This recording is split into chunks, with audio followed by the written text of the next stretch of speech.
नमस्कार साथियों, 24 जून से विद्यालय खुल रहे हैं और उसके लिए विभाग अपनी तरफ से पूरी तैयारी कर रहा है।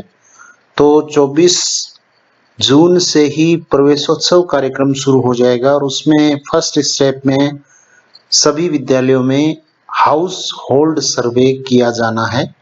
तो हाउस होल्ड सर्वे के लिए जिस प्रकार हर साल निर्देश आते हैं, उसी प्रकार इस वर्ष भी हाउस होल्ड के जो निर्देश हैं वो जारी हो चुके हैं।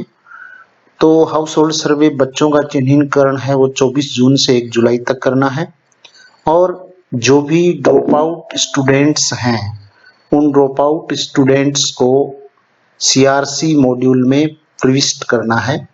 जो आउट ऑफ स्कूल चिल्ड्रेन हैं शाला दर्पण पे, इस पे हम अभी देखेंगे, तो वहां पे प्रविष्टियां की जानी है और वापस उन विद्यार्थियों को अगले चरणों में पुनः विद्यालय से जोड़ना है। तो इस प्रकार की ये प्रक्रिया रहेगी।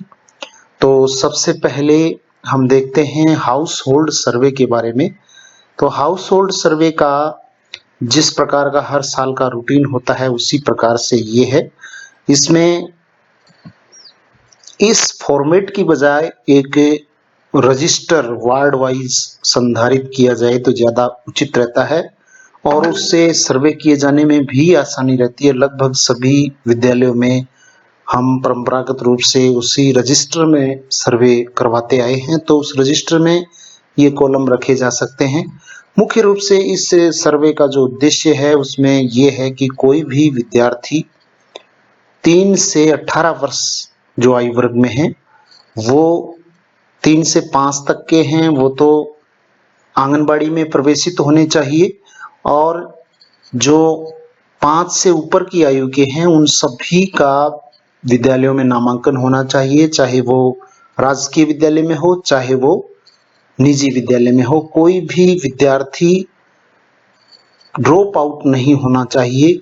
अगर ड्रॉप आउट है तो उनको हम चिन्हित करेंगे और हमने जो शाला दर्पण का आउट ऑफ स्कूल चिल्ड्रेन का टैब है उस पे अपने को जैसे पहले प्रविष्टियां करते आए हैं वैसे प्रविष्टि करनी है और नेक्स्ट फेज में उन ड्रॉप आउट स्टूडेंट्स को जोड़ना है। तो कोशिश हम सभी यही करते हैं कि कोई भी विद्यार्थी ड्रॉप आउट नहीं हो। फिर भी अगर कोई विद्यार्थी ड्रॉप आउट सर्वे में पाए जाते हैं तो उनके लिए हमें वही प्रोसीजर अपनाना पड़ेगा।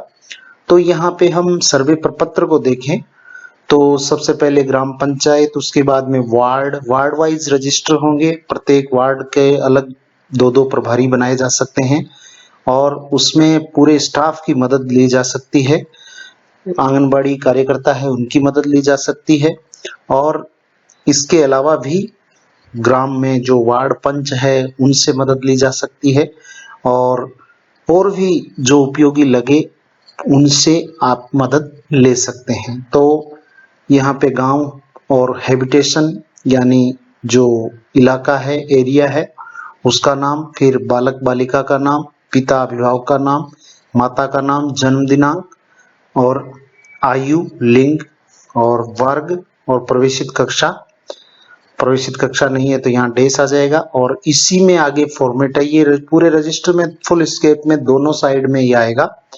तो ये आधार की स्थिति, उसके बाद में आधार संख्या, शैक्षिक स्थिति और उसके बाद में अनामांकित है या ड्रॉप आउट है, या ड्रॉप आउट है तो कौन सी कक्षा से है और यदि अनामांकित है तो उसका कारण भरना है और विशेष ध्यान देने वाले परिवारों के अनुसार इसमें के जो बच्चे हैं उनका यहाँ पे विवरण है।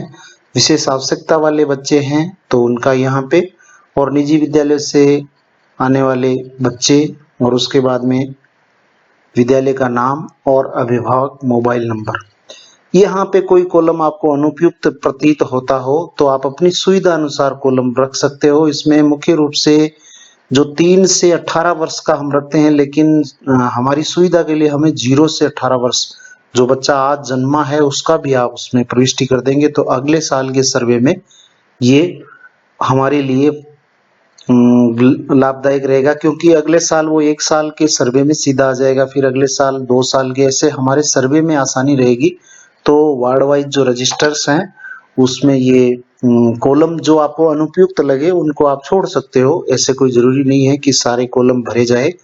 हमारा मुख्य जो उद्देश्य है ड्रॉप आउट जो स्टूडेंट्स है उनकी पहचान करना और 3 से 18 वर्ष के समस्त उस वार्ड के जो बच्चे हैं, चाहे वो बालक हो चाहे बालिका हो, चाहे वो पढ़ रहे हो चाहे नहीं पढ़ रहे हो, सबका उसमें विवरण आ जाना चाहिए। पढ़ रहे हैं तो कौन सी कक्षा में आ जाना चाहिए, कौन सी कक्षा में पढ़ रहे हैं वो कक्षा आ जानी चाहिए, और कौन से विद्यालय में पढ़ रहे हैं वो विद्यालय आ जाना चाहिए। क्योंकि आगे जब हम उजियारी पंचायत के लिए आवेदन करेंगे तो उसमें हमारे ये रजिस्टर्स है ये देखे जाएंगे, तो रजिस्टर्स है वो अच्छे से संधारित करने हैं। और एक बार हम अच्छे से 1 साल अच्छे से अगर रजिस्टर संधारित कर लेते हैं तो आगे के सालों में ये रजिस्टर्स है हमारे अपडेट करने में दिक्कत नहीं आती। केवल कक्षा प्रमोट करनी है और मोबाइल नंबर प्रत्येक अभिभावक के अगर ले लेते हैं तो ज्यादातर काम है वो फोन से भी हो सकता है। फोन से उन अभिभावकों से संपर्क करके उनकी लेटेस्ट जो स्थिति है वो जानी जा सकती है। तो इस प्रकार से ये रजिस्टर है वो संधारित करना है। तो ये आज की वीडियो में बस इतना ही हाउस होल्ड सर्वे के बारे में। तो थैंक यू वेरी मच। जय हिंद, जय भारत।